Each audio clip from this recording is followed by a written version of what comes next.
à tous, je suis très heureuse de vous retrouver aujourd'hui pour un nouveau conseil dans le cadre du calendrier de l'Avent. Aujourd'hui, j'accueille Aude Léraud. Aude Léraud est coach de vie et thérapeute en relation d'aide à Saint-Germain. Elle est spécialiste expérimentée de l'accompagnement des transitions de vie, tant professionnelles que personnelles. Donc déjà, merci beaucoup d'avoir répondu à ma sollicitation. Merci Gabrielle de m'accueillir. J'entends souvent, et on peut vraiment dire que c'est un peu un lieu commun, mais c'est vrai que pour les fêtes, on se retrouve en famille et puis il y a les vieux dossiers qui ressortent, les malaises, les égos, les vies sont très individualisées, très séparées. Et des fois, ça crée un peu des tensions avant, après, pendant. Comment toi, thérapeute, spécialiste des relations interpersonnelles, comment est-ce que tu aperçois ces problématiques et est-ce qu'éventuellement tu aurais des conseils à nous donner pour éviter les fiascos? Oui, c'est bien ça. Alors oui, c'est un vrai sujet, les fêtes, plus largement. Alors évidemment Noël, parce que Noël, tout le monde projette, croyant ou non croyant d'ailleurs, hein, c'est pas, la question n'est pas une question de religion. Tout le monde, c'est une fête universelle et donc tout le monde projette la magie de l'enfance. Alors ceux qui n'ont pas eu la chance d'avoir ça quand ils sont enfants, le rêvent quand ils sont adultes. Ceux qui ont eu la chance d'avoir ça enfant veulent le retrouver quand ils sont adultes. Et le problème, c'est que on se retrouve en famille. Donc la fête de famille, ça veut dire quelque chose dans la tête des personnes, mais sauf que les personnes ne se voient parfois pas pendant l'année et se retrouvent à Noël. Donc elles ont changé entre-temps. Hein, voilà. On peut retrouver son beau-frère qui va avoir des idées sur le Covid ou la politique qui sont complètement différentes des siennes. On peut se dire, oh là là, ma sœur que j'ai pas vue depuis 6 mois, elle s'est pas arrangée, puis t'as vu la robe qu'elle a. On peut se dire, oh mais quand même, l'oncle Gontran, ce qui peut être, il est toujours aussi radin quand même pour les enfants, il aurait pu faire un effort. Enfin voilà, donc les sujets sont, les sujets potentiels d'agacement sont nombreux. Et en même temps, on pourrait se dire, mais si les sujets potentiels d'agacement sont nombreux, pourquoi est-ce que les gens continuent à se retrouver à Noël, voire à la fin d'année avec des amis pareils qu'ils n'ont pas vus depuis longtemps, parce qu'après tout, les repas professionnels, ou sur le plan social, ou le cercle familial restreint, bon ça voilà, on peut avoir soit des obligations, soit choisir, dans le premier cas et le deuxième cas souvent. Mais Noël, si c'était si moche, on n'y retournerait pas. Enfin, la majorité des gens ne sont pas masochistes. Donc pourquoi ils y retournent? Ils y retournent parce qu'ils ont envie de cette magie, ils ont envie de cette joie et ils ont envie de préserver le lien familial malgré tout. Et donc ils ont envie d'y retourner. Voilà. Et là, on touche quelque chose d'intéressant parce que si on se sent pas bien à Noël, on n'est pas obligé d'y retourner. Donc ça, c'est quelque chose d'important. Alors, je suis d'accord avec toi, néanmoins, il y a quand même une grosse pression sociale. Tout le monde en est, les décos. Oui, mais de la ville. Et voilà, et on touche justement un bel axe de développement personnel. D'accepter de ne pas y aller. C'est-à-dire, moi je vois des personnes après Noël en cabinet qui me disent, oh là là, c'était horrible, et pourquoi j'y étais, c'était épouvantable. Ou alors j'ai voulu faire la fête de la fin d'année, la Saint-Sylvestre, avec une fille que j'ai rencontrée sur tel site, et puis bon, finalement j'aurais mieux fait de ne pas. Et à chaque fois je leur dis, mais pourquoi y avez-vous été? Donc c'est un bel axe de développement personnel parce que ça permet de réfléchir à pourquoi on fait les choses. Oui, tout à fait. Et donc pourquoi on pourrait les faire comment on pourrait les faire autrement. Voilà.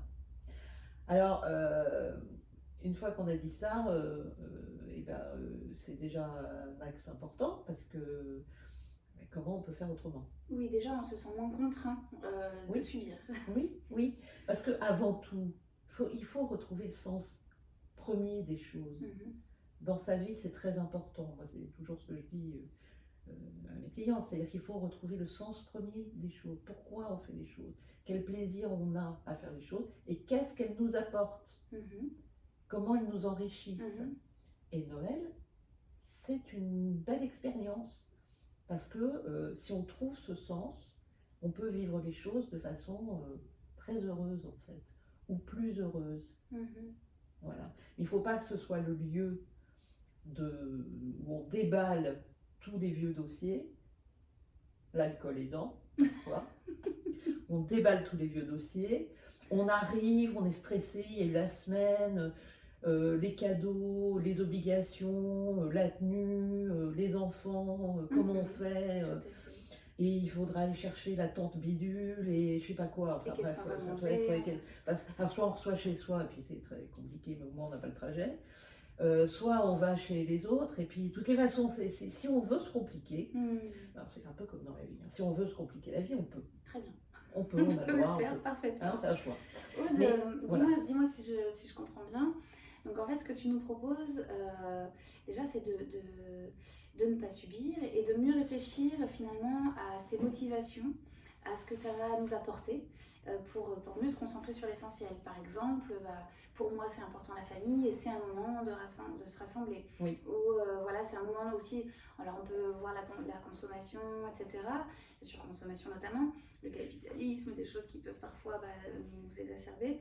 Et puis pour autant, c'est aussi un moment où on se donne aussi de l'attention les uns les autres. Il y a quand même beaucoup de belles attentions. J'ai l'impression que ce que tu nous recommandes, c'est de ne pas avoir trop d'attentes, de faire les choses un peu gratuitement si on offre, et puis de ne pas avoir trop d'attentes sur ce qu'on pourrait recevoir, et puis de bien comprendre nos propres motivations à participer à cet événement pour finalement savoir pourquoi on le fait et pas se retrouver empêtré dans des choses qu'on ne voudrait pas. Qu'on ne voudrait pas. Et alors on peut avoir des petits trucs pour ça, des petits trucs. Par exemple, qu'on reçoive ou qu'on soit reçu, anticiper la préparation. Ne pas se retrouver au dernier moment à chercher des cadeaux, où là on aura le sentiment, alors selon ce qu'on pense par rapport à l'évolution climatique, de la société, etc. Bon, après ça, chacun a son chemin. Mais on peut se retrouver mal avec ça. Mal pour différentes raisons. Le stress, la pression, l'éthique, enfin ce qu'on veut, chacun. La pression financière. Alors que si on anticipe, qu'on s'y prend avant, et que quand on passe quelque part et qu'on voit, on se dit ah mais tiens pour mon oncle ou ma soeur ou mes neveux, ça serait sympa. D'abord, on n'est pas obligé de faire des cadeaux chers quand on n'a pas les moyens. On peut faire des cadeaux avec son cœur. Voilà. Et si on anticipe, on peut prendre le temps de se dire mais au fond, qu'est-ce qui lui plaît à cette personne? Je pourrais lui offrir ce petit bouquin, ou cette petite bougie, ou quelque chose qui va lui plaire, lui faire du bien. Ça, c'est une chose déjà importante. Et puis aussi anticiper au niveau des vêtements, enfin de ce qu'on va porter, ou de la cuisine qu'on va faire, ou y réfléchir en amont, en fait. Aussi bien pour les cadeaux. Pour les enfants, je reviens sur le sujet des cadeaux, pour les enfants, il y a un certain nombre de familles maintenant qui pratiquent le Secret Santa. Alors, l'idée, c'est, d'ailleurs c'est pour les adultes, le Secret Santa, excuse-moi.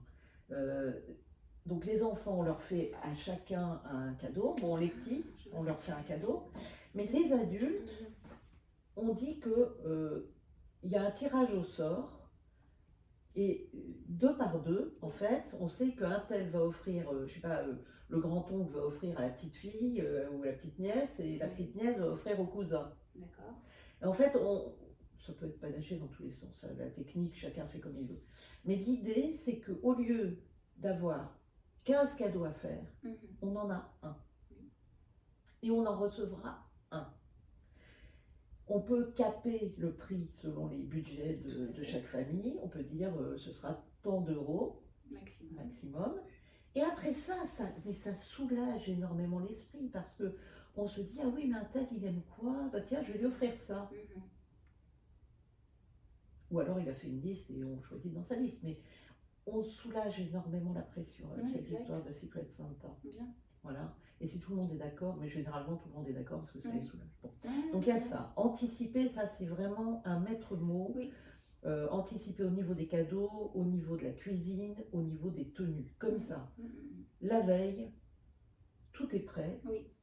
Juste avant qu'on reçoive ou pas, on n'a plus qu'à s'occuper de soi, d'être bien, de se détendre, de faire une petite méditation si on a envie, enfin bref, d'être tranquille. Et on y part déjà beaucoup plus détendu. Oui, voilà. On y part déjà beaucoup plus détendu. Hein. Donc ça, c'est déjà dans mes conseils. Attendez, bougez pas, j'en avais noté plusieurs. Donc déjà, on anticipe beaucoup. Alors, il y a aussi autre chose. S'abstraire de la question logistique. Voilà, exactement. Sur le plan psychologique, il faut se souvenir qu'on n'est pas seul. C'est-à-dire que si soit on a peur des conversations qui peuvent avoir lieu sur des sujets qui nous barbent, parce que c'est ça souvent déjà, avant les vieux dossiers. Oui, tout à fait. L'amorce, c'est généralement les élections présidentielles qui arrivent, le Covid, enfin, bon, un certain nombre, la géopolitique, voire, bon, c'est un délire, voilà. Se dire qu'on n'est pas seul à avoir cette inquiétude, et que les autres en face, ils se disent pareil, ils se disent, oh là, quels sont ces sujets qu'on va aborder, et qu'il peut y avoir un consensus, soit affirmé, soit intuitif, pour ne pas parler des sujets qui fâchent. Intéressant. Voilà. Éviter la politique, éviter la religion, sauf si on est tous d'accord, voilà, et que Noël est une fête religieuse. Bon, mais éviter les sujets, on sait dans une famille des sujets qui fâchent. Éviter les sujets qui fâchent. Parce que ça évite d'être de plus en plus agacé. Et du coup de démarrer au quart de tour et puis ensuite de vider tout son sac. Voilà. Parce que dans toutes les familles, mais dans toutes les relations en général, c'est pas que la famille, il y a des frustrations. Donc il faut éviter de les lancer. Et puis, prendre du recul par rapport à l'attitude des autres. Par exemple, il se peut qu'à Noël, on ait quelqu'un dans le groupe qui ne sourit pas, qui a l'air revêche, qui a l'air pas content. Ne jamais oublier que ça n'est pas forcément parce que la personne n'est pas contente d'être là à Noël. Elle peut avoir des tas d'autres soucis en dehors qui font qu'à ce moment-là, elle n'est pas bien. Et c'est souvent le cas. Et ça n'empêche pas, après, de retourner voir cette personne en lui disant « mais t'avais pas l'air bien, qu'est-ce qui se passe ?» et puis éventuellement de l'aider. Mais à Noël, c'est pas le lieu. En fait, le principe, c'est comme, j'allais dire, c'est comme quand on a des soucis psychologiques ou relationnels ou professionnels ou ce qu'on veut. Il faut se dire, il y a des lieux pour ça, et donc il faut déposer les choses dans les lieux qui sont faits pour ça. Et la fête de Noël n'est certainement pas faite pour ça. Et donc, écouter le rire des enfants, écouter les anecdotes qui font rire, celui qui va être tellement goulu qu'il va rincer son assiette en 2 minutes et que ça va faire rire tout le monde, gentiment, avoir beaucoup de bienveillance et se souvenir que la magie de l'enfance, c'est aussi justement le fait d'être insouciant peut-être. Oui, d'être naturel, d'être simplement de prendre le présent comme il est. Et cette fête, c'est important d'être dans le présent, de mettre à côté le reste, toutes nos histoires d'adultes justement, de jugement, de frustration, et être simplement dans le présent. Et le fait d'avoir préparé les choses avant, le matin, de se détendre, d'arriver, de se dire, ben voilà, on sait bien que dans une famille, certains nous agacent pour telle chose ou pour telle chose, ou qu'il y a eu des histoires ou des frustrations enfants parce qu'on trouvait que son frère c'était le préféré des parents, j'en sais rien, il y a plein de choses. Mais c'est pas le moment. Donc, dans les conseils, c'est ça, c'est essayer de se focaliser aussi sur ce que les gens ont bien, quoi, en fait, et puis d'écouter les enfants, parce qu'ils ont tellement de trucs à dire, où ils sont très très drôles. Alors, pour anticiper les disputes, donc effectivement éviter les sujets, mais si on voit qu'un sujet se lance, faire une pause. Essayer d'introduire une pause. Il y en a toujours un qui est un peu leader dans un groupe. Là, pareil. On peut délicatement, avec adresse, détourner la conversation sur quelque chose de joyeux, ou le rôti, ou j'en sais rien, la dinde. Voilà, détourner la conversation quand on sent Oui. que ça commence à se tendre, C'est il marrant. faut changer de sujet, détourner la conversation sur autre chose. Et puis, si j'allais dire, euh, en faisant ça, ça soulagera tout le monde en réalité. Donc tout le monde rebondira, sera content de rebondir sur... voilà. Et puis si on a un qui a envie d'en découdre, on peut lui demander de venir chercher le plat à la cuisine et gentiment de lui dire, écoute, c'est pas le moment, tu es d'accord avec moi. Alors après ça, c'est de la communication bienveillante. Tu n'es pas d'accord avec lui, mais par contre, tu es bien d'accord avec moi, on n'est pas là pour ça. Voilà. Hein, c'est pas le moment. Parce que tu vois, ça ferait de la peine à machin, c'est pas le moment. Voilà. Essayer de mettre en place toutes ces choses. Parce qu'en réalité, il y a aussi quelque chose, c'est que ce jour-là, on va discuter avec des personnes de son clan, mais qui n'ont pas forcément les mêmes opinions que soi, ou qui ont eu, pendant le temps où on ne les a pas vus, des expériences différentes. Et là, c'est aussi un truc, c'est d'écouter justement ça. Parce que les différences nous enrichissent. Absolument. Voilà. Et qu'on peut ressortir de Noël heureux parce qu'on a été dans l'instant présent, on a profité de belles et bonnes choses et on a focalisé sur ce qu'on ressentait de positif et on a appris des choses qu'on ne savait pas, qu'on ne connaissait pas et on peut ressortir de là avec d'autres envies aussi. Et ça peut être ça aussi le bilan de la fête de Noël. Voilà, c'était mes petits conseils. Aude, c'est génial. Mes petits conseils de Noël. C'est génial, je me sens parée. C'est vraiment Gabrielle, c'est tout le bien que je te souhaite. Merci beaucoup. J'espère que ça vous aura aussi beaucoup plu et beaucoup servi. N'hésitez pas à nous raconter un peu vos expériences, heureuses ou malheureuses. Et surtout, ce qui peut vraiment être intéressant, c'est comment vous aussi, vous auriez réussi à passer de bonnes fêtes en évitant notamment des conflits qui auraient pu survenir. Voilà. En tout cas, merci encore Aude, c'était très intéressant. J'espère qu'on se reverra une autre fois. Ah oui, avec grand plaisir.